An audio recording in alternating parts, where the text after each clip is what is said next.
2. oktoobril kell 20.00 on tulemas järjekordne õpetlik ja kaasahaarav otse-eeter, kus rahvusvaheliselt tuntud Ukraina Tehnoloogiliste Teaduste Akadeemia akadeemik, teadlane, filosoofia teaduste doktor, psühholoog, parapsühholoog, teadvuse anomaalsete võimaluste uurija Natalia Rodina selgitab vaatajatele meie reaalsuse kujunemise peensusi.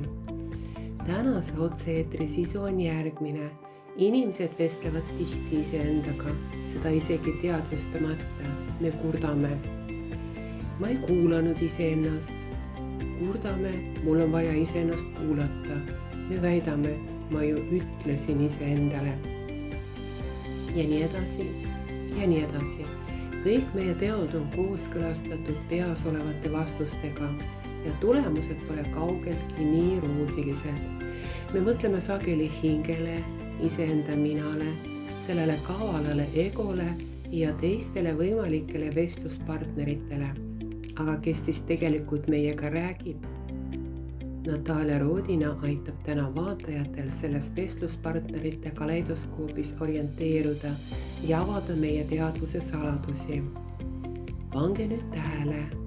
Otse-eetrit vene keeles on võimalik vaadata ja kuulata juurde lisatud lingilt ning eesti keeles on võimalik kuulata ainult sünkroontõlkena Zoomis, vaadates hääletut otse-eetrit. Otse-eetri link ja eestikeelne sünkroontõlke link on lisatud kõige algusesse, et oleks hõlpsam leida. Tõlget ei lindistata, meeldivat jälgimist, kuulamist ja kaasamõtlemist. Ootame teid kõiki.